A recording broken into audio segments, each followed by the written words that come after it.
Hello students, नमस्कार, good morning to all of you.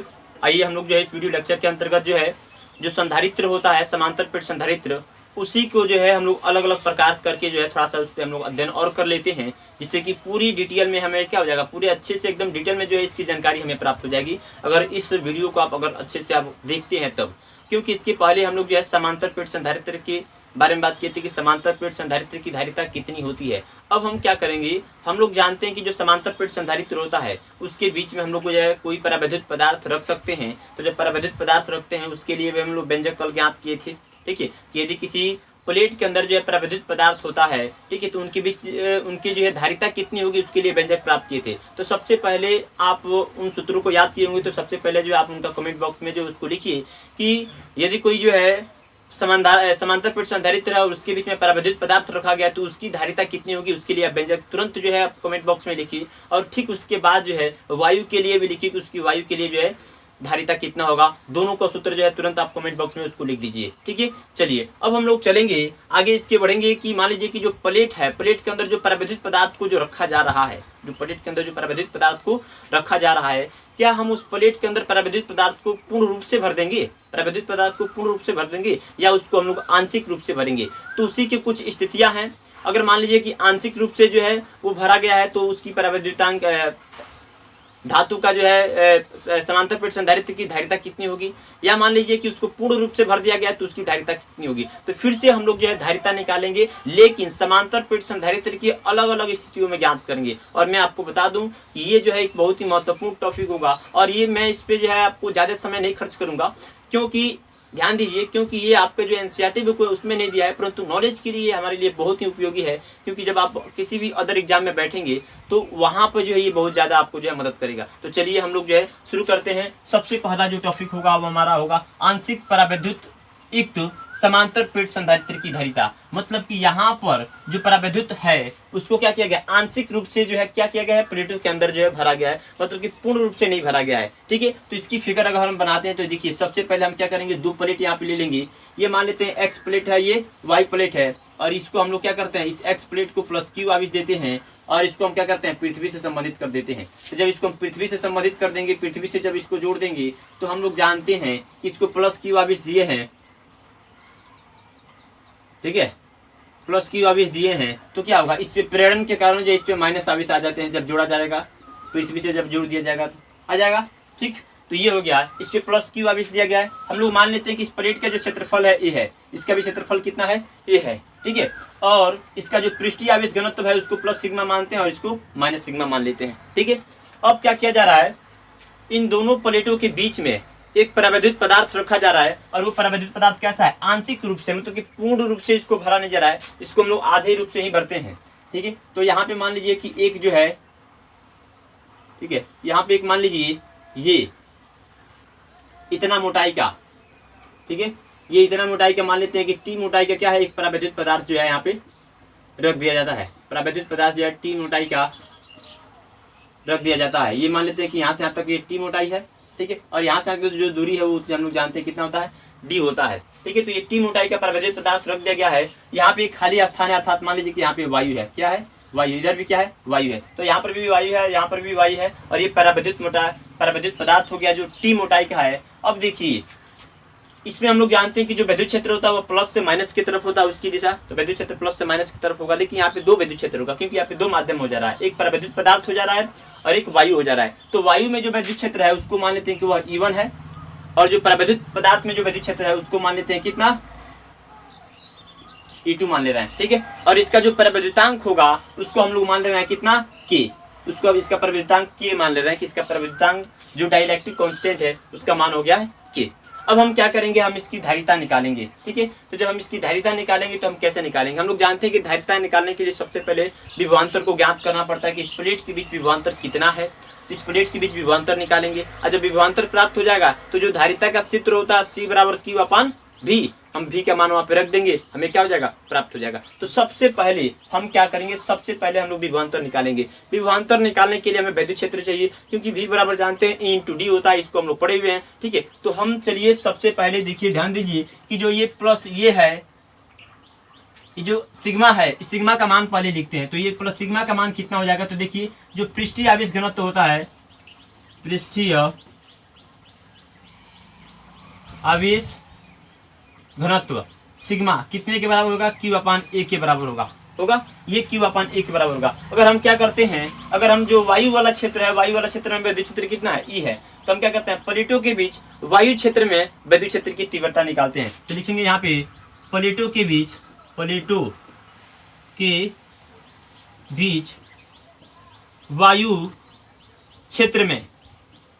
वायु क्षेत्र में विद्युत क्षेत्र की तीव्रता, विद्युत क्षेत्र की तीव्रता, ठीक है। मतलब कि जो वायु क्षेत्र है, वायु वाला जो भाग है, उसमें हम लोग विद्युत क्षेत्र की तीव्रता निकालेंगे। वो विद्युत क्षेत्र की तीव्रता कितनी हो जाएगा, तो हम लोग जानते हैं कि एक प्लेट के द्वारा जो विद्युत क्षेत्र की तीव्रता होती है वो कितने के बराबर होती है, उसको हम लोग पढ़े हुए हैं कि एक प्लेट के द्वारा जो उत्पन्न विद्युत क्षेत्र की तीव्रता होती है प्लेटों के बीच में, वो होता है σ/ε0। क्या होता है बाबू, σ/ε0 होता है। तो हम σ/ε0 लिखेंगे, σ/ε0, ठीक है। ठीक इसी प्रकार हम लोग जो है इसका विद्युत क्षेत्र में निकालेंगे विद्युत क्षेत्र की तीव्रता। तो लिखेंगे प्लेटों के बीच परावैद्युत क्षेत्र में विद्युत क्षेत्र की तीव्रता वो कितना है, तो E2 है। ये E2 कितने के बराबर होगा, तो ये σ/K/ε0 के बराबर होगा, क्योंकि परावैद्युतांक माध्यम है तो परावैद्युतांक माध्यम के साथ क्या लगाते हैं हम लोग, K लगाते हैं, ठीक है।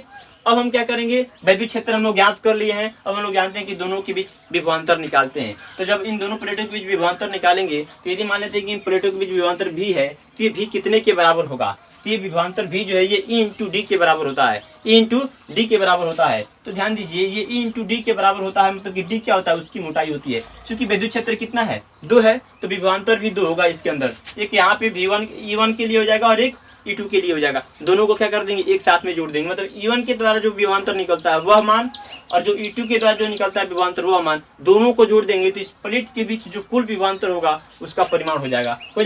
क्योंकि ध्यान दीजिए हम जब E के लिए निकाले थे तो E के लिए कितना निकाले थे, E के लिए निकाले थे V बराबर E/D निकाले थे, ठीक है। तो मान लीजिए इस विद्युत क्षेत्र के लिए निकालेंगे तो हमारा V1 मिलेगा, V1 बराबर कितना मिलेगा, E1 इंटू, अब ये जो वायु वाला क्षेत्र है उसकी चौड़ाई कितनी है, उसकी चौड़ाई कितनी, मतलब वायु वाले क्षेत्र की चौड़ाई कितनी है। तो ध्यान दीजिए ये परावैद्युत यहाँ से यहाँ तक परावैद्युत का क्षेत्र है, यहाँ से यहाँ तक किसका है, तो ये प्लेटों के बीच की दूरी है। तो हम क्या कर देंगे, वायु वाला निकालना, तो क्या कर देंगे, इस D में से T को घटा देंगे, तो क्या हो जाएगा, वायु वाला क्षेत्र हमारा निकल जाएगा। क्योंकि T क्या है, तो T जो है इस परावैद्युत का मोटाई है, परावैद्युत क्षेत्र का मोटाई है, मतलब वो उतनी दूरी में है। तो यहाँ पे क्या कर देंगे, हम यहाँ पे D-T कर देंगे तो हमारा V1 का मान हो जाएगा। ठीक उसी प्रकार हम V2 निकालेंगे, V2 कितने के बराबर हो जाएगा, तो विद्युत क्षेत्र E2 के कारण होगा, और ये E2 किसके कारण होगा, तो ये E2 हो जाएगा, और ये D होता है यहाँ पे, तो D नहीं है तो यहाँ पे क्या होगा, इसकी मोटाई कितनी है, T है, तो यहाँ से T से गुणा कर देंगे और इन दोनों को जोड़ देंगे तो ये क्या हो जाएगा, कुल विभवांतर हमारा जो है निकल जाएगा। तो देखिए यहाँ पे हम क्या कर रहे हैं, लिखेंगे प्लेटों के बीच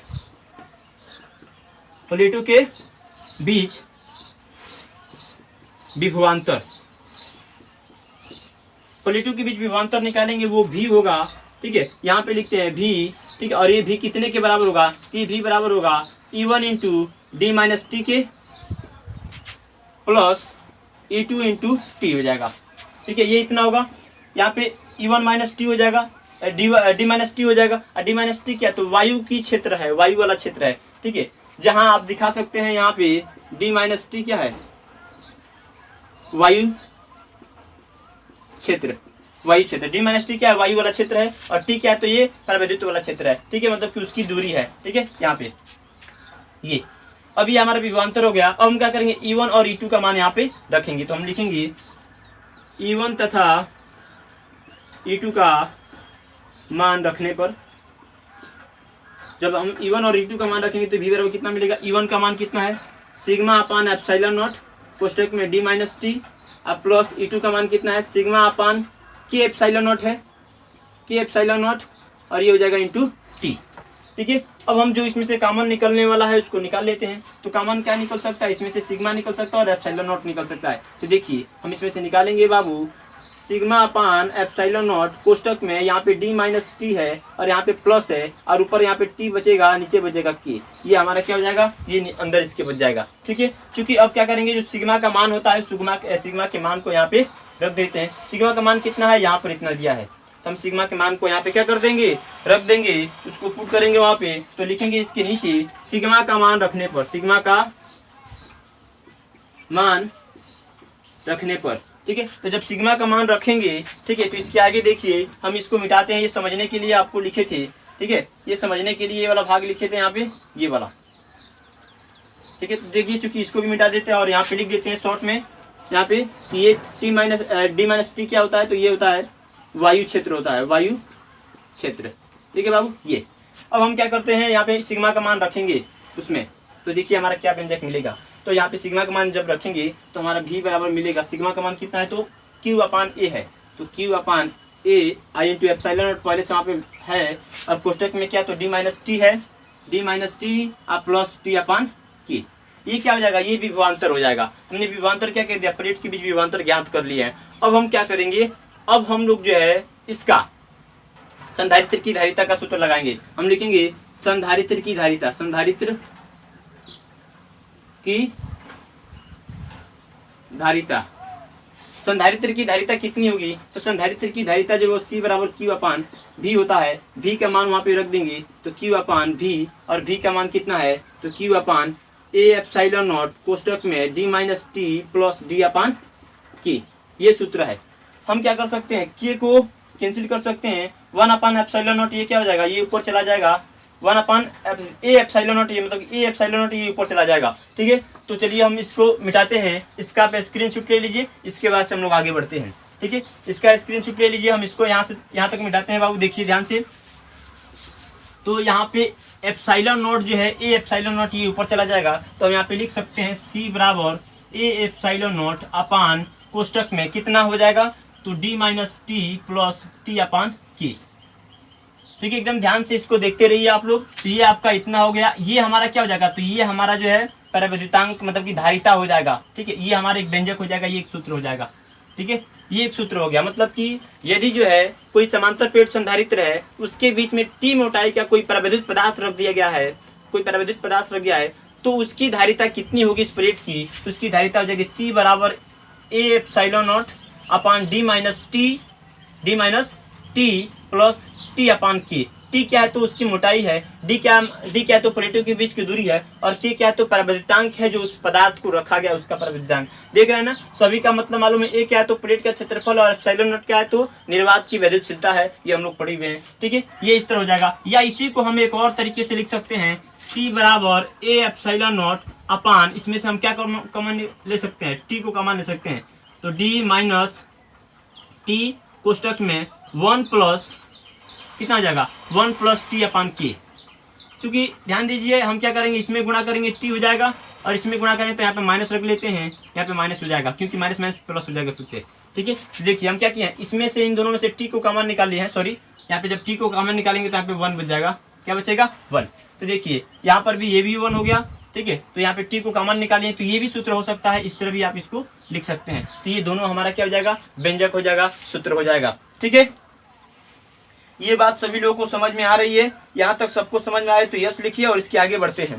ठीक है, अब ध्यान दीजिए बाबू, ये जो मान मिला है ये हमारा क्या हो जाएगा, आंशिक रूप से भरे जो है परावैद्युत पदार्थ के लिए ये जो है हमारा धारिता का सूत्र हो जाएगा। अब हम क्या करते हैं, इसमें एक विशेष बात ये होता है कि जब इन प्लेटों के बीच, यदि याद रखिए एक विशेष स्थिति इसकी याद रखिए, बहुत ही महत्वपूर्ण स्थिति है ये।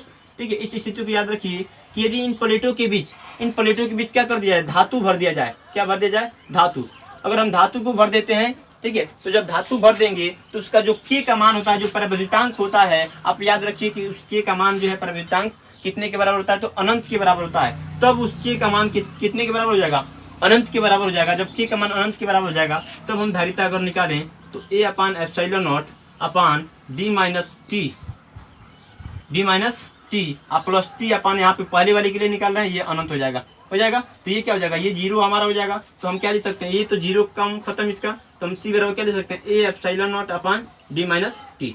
ठीक है, ये इतना लिख सकते हैं। तो ये हमारा हो जाएगा किसके लिए, जब प्लेट के बीच में आंशिक रूप से क्या होगा, टी मोटाई का कोई धातु रखा जाएगा, तब के लिए ये सूत्र हो जाएगा। ठीक है, ये सूत्र आप याद रखें, इस सूत्र को याद रखें या इसको याद रखें। आप ये याद है तो इसको तो हम लोग चेंज कर सकते हैं, या ये याद ऊपर वाला याद है तो इसको याद करने की आवश्यकता नहीं है आपको, उसको आप हल कर सकते हैं, बना सकते हैं। ठीक है, तो ये हमने क्या किया है, ये हमने जो है आंशिक परावैद्युत युक्त समांतर प्लेट संधारित्र की धारिता का परिमाण ज्ञात किए हैं। ठीक है, यदि कोई समांतर प्लेट संधारित्र है और उसके बीच में कोई टी मोटाई का कोई परावैद्युत पदार्थ रखा गया है, तो उसकी धारिता कितनी होती है, तो उसकी धारिता होती है C बराबर A epsilon not upon D minus T plus T upon K।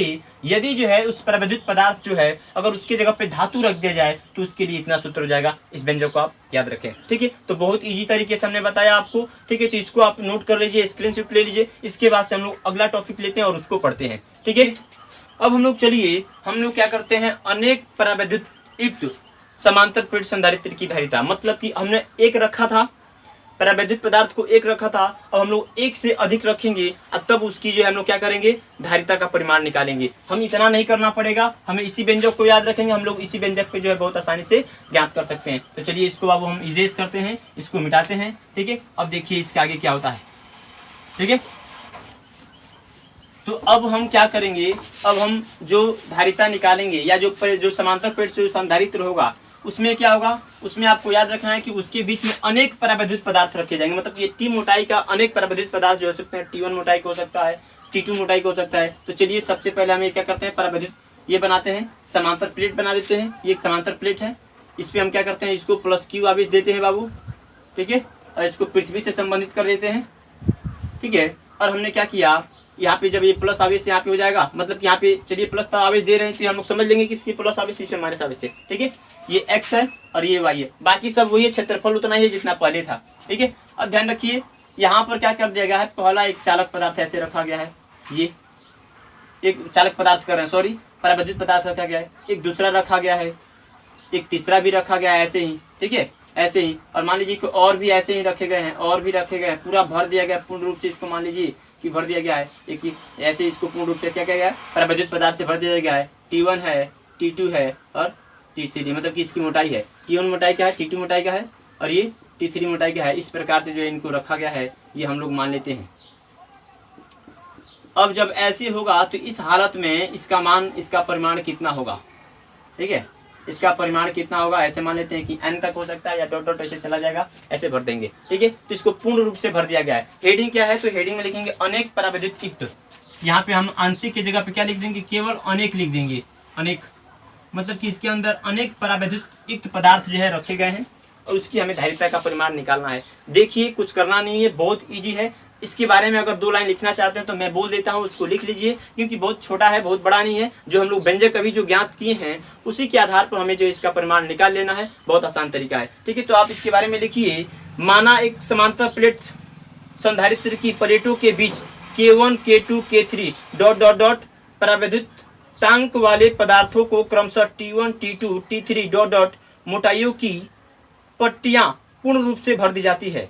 पूर्ण रूप से भर दी जाती है मतलब कि इस समांतर प्लेट संधारित्र के अंदर क्या किया जा रहा है, तो K1 K2 K3 के परावैद्युतांक वाले पदार्थों को एक पट्टी के रूप में क्या कर देते हैं, इसको पूर्ण रूप से हम लोग जो है भर देते हैं। क्या कर देते हैं बाबू, पूर्ण रूप से भर देते हैं, जिनकी मोटाई T1 T2 T3 dot dot dot ऐसे जो है। ठीक है, तब उसकी समांतर प्लेट संधारित्र की धारिता कितनी होगी। तो अतः समांतर प्लेट संधारित्र की धारिता हम लोग लिखेंगे, अतः मतलब कि हम डायरेक्ट निकाल रहे हैं, यहाँ पे जो निकाले थे वैसे निकालना है। समांतर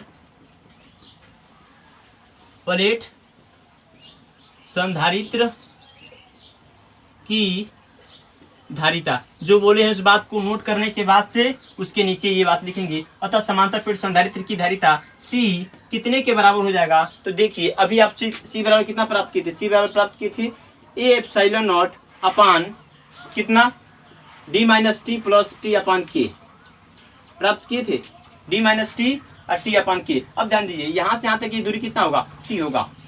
यहाँ से यहाँ तक दूरी टी के बराबर, डी के बराबर होगा। ठीक है, तो ये डी हो गया यहाँ से यहाँ तक दूरी, और ये टी क्या है, तो टी क्या था, एक परावैद्युत पदार्थ की मोटाई था। तो हम यहाँ पे क्या करेंगे, यहाँ पे हम लोग T1 लिख सकते हैं, T2 लिख सकते हैं, मतलब ये टी के जगह पे क्या कर देंगे, T1 plus T2 plus T3, ये सबको यहाँ पे हम लोग जोड़ देंगे और यहाँ पे क्या हो जाएगा, तो यहाँ पे हमारा T1 हो जाएगा। ठीक है, मतलब ऐसे ही क्या करेंगे, जितने भी उन सबको हम लोग जोड़ते जाएंगे। तो देखिए हम कैसे निकाल रहे हैं, ये हमारा ए अपन एप्सिलॉन नॉट जैसे था वैसे ही रह जाएगा। हमारा डी माइनस टी क्या, तो डी जो है ये कुल उसकी वहाँ से वहाँ तक जो है दूरी है, प्लेटों के बीच की दूरी है।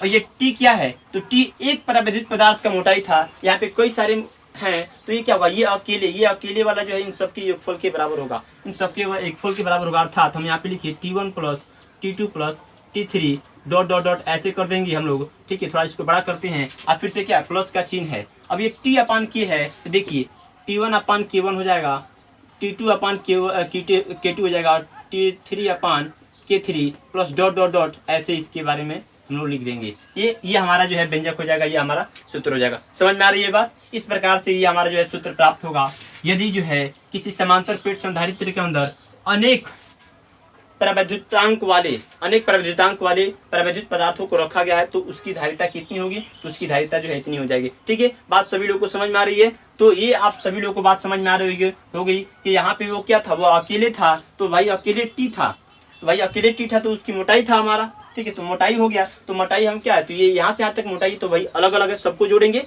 तो यहाँ पे सबको जोड़ दिया हमने डॉट डॉट करके, प्लस फिर से इस तरह के और टी के बीच में ये अनुपात है, यहाँ पे टी अपन के था, तो भाई सबके लिए लिखना पड़ेगा, तो सबके लिए लिख दिए। तो ये हमारा जो है व्यंजक हो जाएगा, ये हमारा सूत्र हो जाएगा। ठीक है, ये बात सभी लोगों को समझ में आ रही है? अब ध्यान दीजिए, ये जो T1 plus T2 plus T3 जितने भी इसके अंदर परावैद्युत पदार्थ होंगे, उनकी मोटाइयों को अगर आपस में हम जोड़ते हैं तो कितने के बराबर हो जाएगा, डी के बराबर हो जाएगा, क्योंकि हम इसको पूर्ण रूप से भर देते हैं। तो यदि मान लीजिए कि ये क्या होगा, ये डी जो है T1 plus T2 plus T3 plus dot dot dot dot in सबके योगफल के बराबर होगा। तो अगर हम मान लीजिए कि इन सबकी योगफल पे अगर डी मान ले, यदि क्या कर रहे हैं, इन सबके योगफल के बराबर हम डी मान ले, तब क्या होगा, तो यहाँ पे ध्यान दीजिए, ये तब धारिता कितना हो जाएगा, तब धारिता हो जाएगा ए अपन एप्सिलॉन नॉट और डी माइनस डी, सॉरी इसके जगह पे क्या रख देंगे डी, तो D minus D plus T1 upon K1 plus T2 upon K2 plus T3 upon K3 dot dot dot, ये ऐसे ये कितना हो जाएगा, जीरो, डी माइनस में डी में से डी गया, जीरो बचेगा, तो सी बराबर कितना हो जाएगा, सी बराबर हो जाएगा A upon epsilon not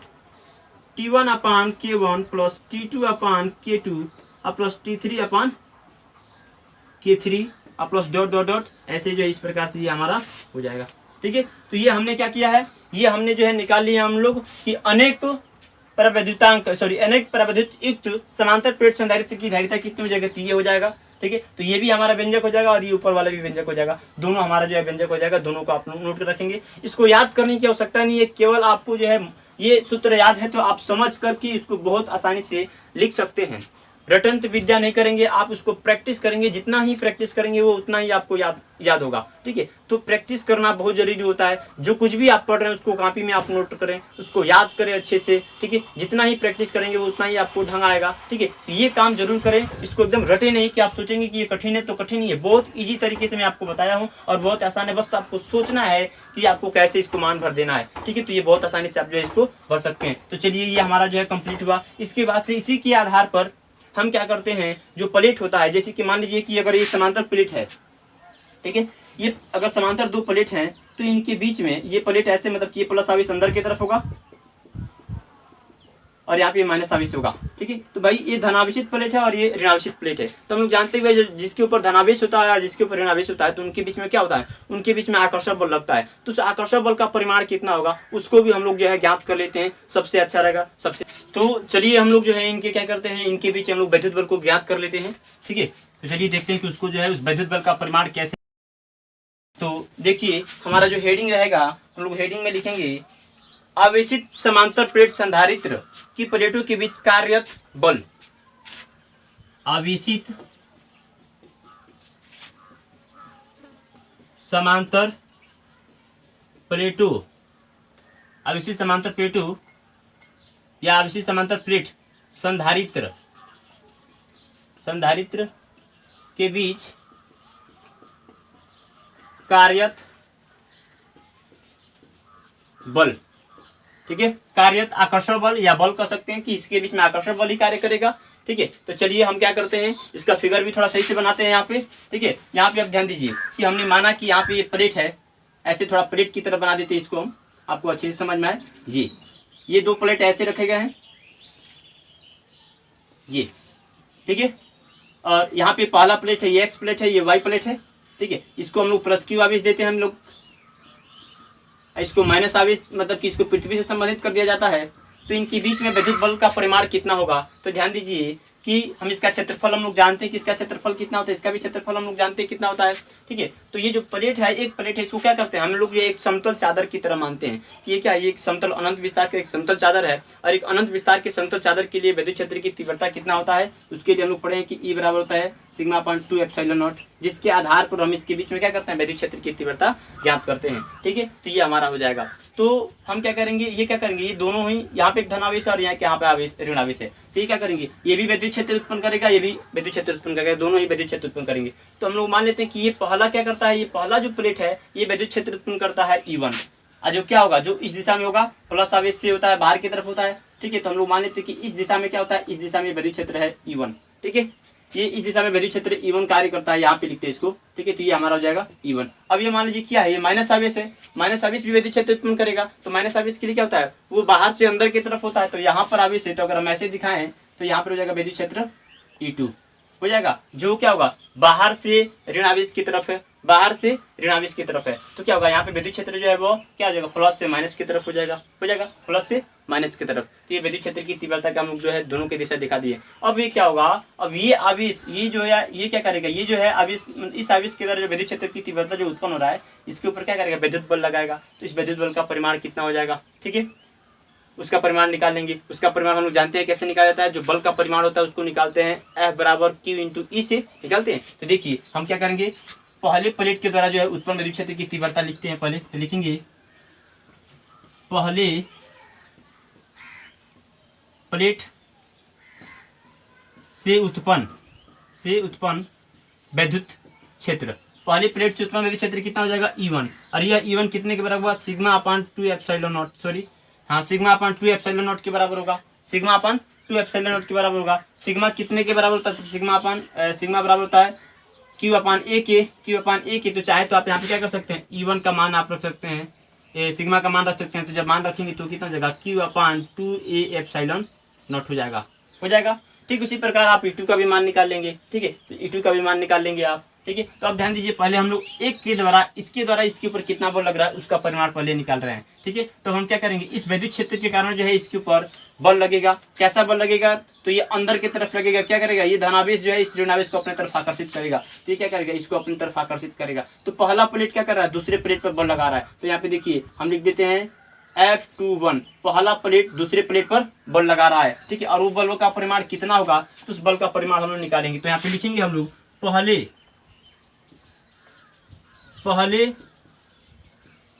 plate के द्वारा दूसरे प्लेट पर बल कितना हो जाएगा, या कार्यरत बल लिख सकते हैं, वो हो जाएगा F21 कितने के बराबर होगा, तो F21 जो है ये बराबर होगा E1 इंटू Q के, या Q इंटू E1 को आप लिख सकते हैं, Q इंटू E1 आप पढ़े हैं, Q इंटू E1 हो गया। E1 का परिमाण कितना है, तो E1 का परिमाण है आपका Q/2A एप्सिलॉन नॉट। ये कितना हो जाएगा, ये इसका गुणा करेंगे तो ये हो जाएगा F21 बराबर हो जाएगा Q²/2A एप्सिलॉन नॉट। ये क्या हो जाएगा, ये जो है पहले प्लेट के द्वारा जो है उस पर कार्यरत विद्युत बल का परिमाण हो जाएगा। इसका दिशा क्या होगा, इसकी दिशा जो है देख रहे हैं विद्युत क्षेत्र की विपरीत दिशा में इस तरह से होगा। तो यहाँ पे क्या कर रहा है, ये बता रहा है कि विद्युत क्षेत्र की विपरीत दिशा में, तो यहाँ पे बता रहा है कि आकर्षक बल लग रहा है। ठीक है, अगर विद्युत क्षेत्र की दिशा में बल लगता है तो वो प्रतिकर्षक बल होगा, अगर विद्युत क्षेत्र की विपरीत दिशा में लगता है तो वो आकर्षक बल होगा। इस बात को भी ध्यान रखें आप लोग। तो ये क्या हो जाएगा, ये इतने बल से क्या करेगा, इस ऋणात्मक प्लेट को अपनी तरफ आकर्षित करेगा, खींचेगा। ठीक है, तो भाई ये वाला प्लेट जो है इसको कितने बल से खींचेगा, तो हम लोग जानते हैं कि भाई ये वाला जितने बल से खींचेगा ये वाला भी उतना ही बल से उसको खींचेगा, मतलब कि इसके द्वारा भी इस पे जो बल लगेगा उसका परिमाण निकालेंगे तो वो भी इतना ही आएगा। तो चलिए उसको भी निकाल लेते हैं। तो यहाँ पे लिखेंगे इसी प्रकार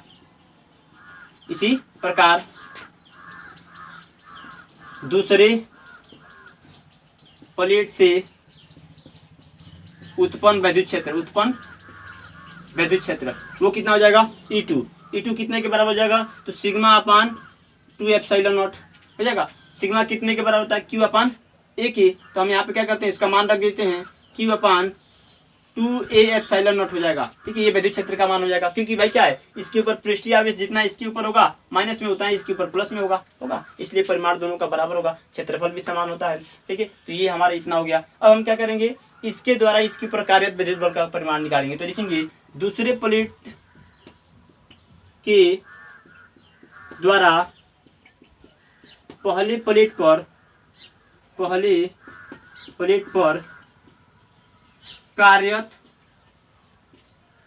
बल कार्यरत बल कितना हो जाएगा, तो हमारा हो जाएगा, मान लेंगे दूसरे प्लेट के द्वारा पहले प्लेट पे लग रहा है ना, तो दूसरे प्लेट के द्वारा पहले प्लेट पे बल, ये कितना हो जाएगा, ये हमारा इतना हो जाएगा। ये कितने के बराबर हो जाएगा, तो ये Q इंटू E2 के बराबर हो जाएगा, Q इंटू E2 के बराबर हो जाएगा। E2 का परिमाण कितना है, तो E2 का परिमाण है Q/2 epsilon not, sorry 2/A epsilon not है, इसको गुणा करेंगे तो आपका हो जाएगा Q²/2A एप्सिलॉन नॉट। देख रहे हैं, उतना भी उसका यही परिमाण आ रहा है। तो दोनों के बीच ये दो समांतर प्लेट संधारित्र हैं, मतलब कि एक समांतर प्लेट संधारित्र है, अर्थात दो प्लेट हैं, तो उनके बीच कितना विद्युत बल कार्य करता है, तो उसके बीच जो है इतना विद्युत बल कार्य करता है। दोनों जो है एक दूसरे के समान बल से आकर्षित करते हैं। तो यहाँ पे हम लिख सकते हैं कि समांतर प्लेटों के बीच, ठीक है, यहाँ पे लिख सकते हैं कि संधारित्र के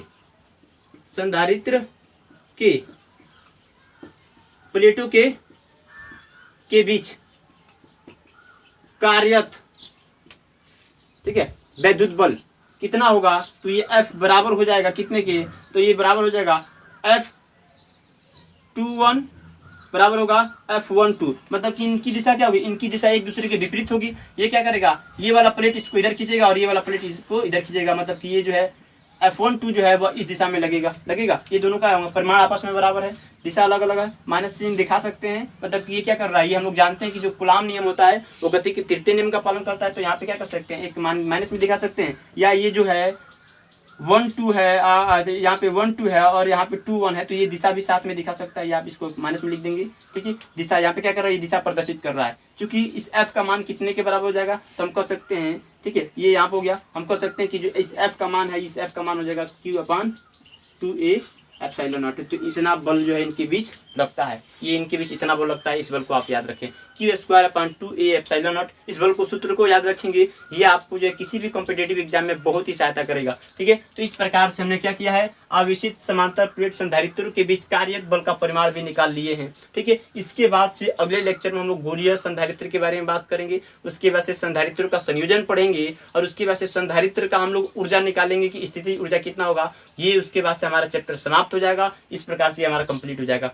तो आपको लग रहा है कि कम से कम आपको 3 से लगभग या 4 दिन मैक्सिमम लगेंगे, और क्वेश्चन को भी हल किया जाएगा तो 3 से 4 दिन लगेंगे और हमारे चैप्टर समाप्त हो जाएगा। इसलिए आप इसको एकदम तैयारी रखें। आपका टेस्ट होने वाला है, ऑनलाइन ही टेस्ट होगा, तो उसका मैं व्यवस्था कर रहा हूँ, जिसको जो है आप टेस्ट देंगे। तो इस सबको याद रखें, आप बढ़िया से एकदम तैयार रखें। चलिए, तो इसका आप स्क्रीनशॉट ले लीजिए। इसके बाद से हम लोग जो है अगले लेक्चर में मिलते हैं।